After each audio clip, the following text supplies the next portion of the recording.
ബീഹാറിൽ ജയിച്ചത് NDA അല്ല, ഇലക്ഷൻ കമ്മീഷനാണ്. ഇലക്ഷൻ കമ്മീഷന്റെ വിജയമാണ് ബീഹാറിൽ ഉണ്ടായിരിക്കുന്നത്. മഹാരാഷ്ട്രയിലും ഹരിയാനയിലും ഉണ്ടായ സംഭവത്തിൻ്റെ ഒരു അതേ തെരഞ്ഞെടുപ്പ് റിസൾട്ടാണ് ഇവിടെ ഉണ്ടായിരുന്നത്. അപ്പോൾ മഹാരാഷ്ട്രയിലും ഹരിയാനയിലും എന്ത് നടന്നുവെന്ന് ശ്രീ രാഹുൽ ഗാന്ധി തന്നെ വ്യക്തമായി ജനങ്ങളോട് സൂചിപ്പിച്ചതാണ്. അതിൻ്റെ റിപ്പറ്റീഷനാണ് ഇവിടെ ഉണ്ടായിരിക്കുന്നത്.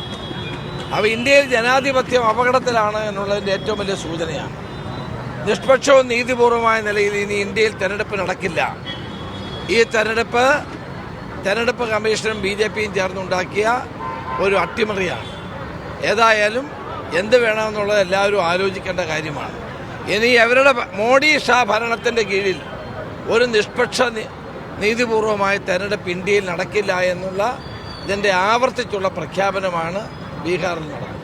മഹാരാഷ്ട്രയിൽ ഇത് നടന്നപ്പോൾ നമ്മൾ പറഞ്ഞു, ഹരിയാനയിൽ നടന്നപ്പോൾ പറഞ്ഞു, പരാതികൾ കൊടുത്തു, ഒരു പരിഹാരം ഉണ്ടാകുന്നില്ല. വീണ്ടും ഇപ്പോൾ ബീഹാറിലും ഇത് ആവർത്തിച്ചിരിക്കുന്നു. എന്ത് വേണമെന്ന് ഇന്ത്യയിലെ പ്രതിപക്ഷ കക്ഷികൾ ഗൗരവത്തോടെ ആലോചിക്കേണ്ട സാഹചര്യം.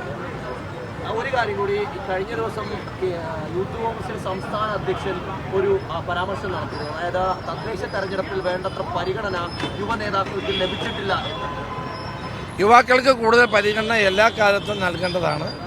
പ്രത്യേകിച്ച് പഞ്ചായത്ത് തെരഞ്ഞെടുപ്പിൽ അവർക്ക് പ്രാതിനിധ്യം കുറവുണ്ടെങ്കിൽ അത് പരിഹരിച്ചുകൊണ്ട് എല്ലാ അർഹരായ വിജയിക്കാൻ സാധ്യതയുള്ള ചെറുപ്പക്കാർക്ക് സീറ്റുകൾ നൽകണമെന്നാണ് നമ്മുടെ എല്ലാ കാലത്തെയും അഭിപ്രായം.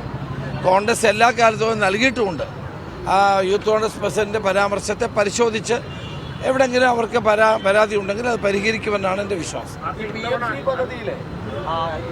CPIയും CPM തമ്മിൽ വീണ്ടും ഒരു തർക്കത്തിലേക്ക് വന്നിരിക്കുകയാണ്. വി ശിവൻകുട്ടിയും ബിനോയ് വിശ്വം തമ്മിൽ ഏറ്റുമുട്ടുന്ന രീതിയിലേക്ക് കാര്യങ്ങൾ പോകുന്നുണ്ട്. അപ്പോൾ തെരഞ്ഞെടുപ്പിന്റെ പശ്ചാത്തലത്തിൽ കൂടുതൽ മിണ്ടുന്നില്ല എന്നൊക്കെയാണ് രണ്ട് നേതാക്കളും പറഞ്ഞത്. തെരഞ്ഞെടുപ്പായതുകൊണ്ട് അവരുടെ അഭിപ്രായ വ്യത്യാസങ്ങൾ മൂടി വെക്കുന്നു എന്നാണ് പറഞ്ഞത്. അപ്പോൾ അതിൻ്റെ അർത്ഥം എന്താ? അഭിപ്രായ വ്യത്യാസങ്ങൾ വളരെ രൂക്ഷമാണ്. തെരഞ്ഞെടുപ്പ് കഴിഞ്ഞാൽ ഇത് പൊട്ടിത്തെറിയിലേക്ക് പോകും എന്നാണ് അവർ പറഞ്ഞത്. ഏതായാലും ഒരു കാര്യം വളരെ വ്യക്തമാണ്, LDFിലാണ് അന്തഛിദ്രം രൂക്ഷമായിരിക്കുന്നത്. UDFിലല്ല. UDF ഒറ്റക്കെട്ടാണ്.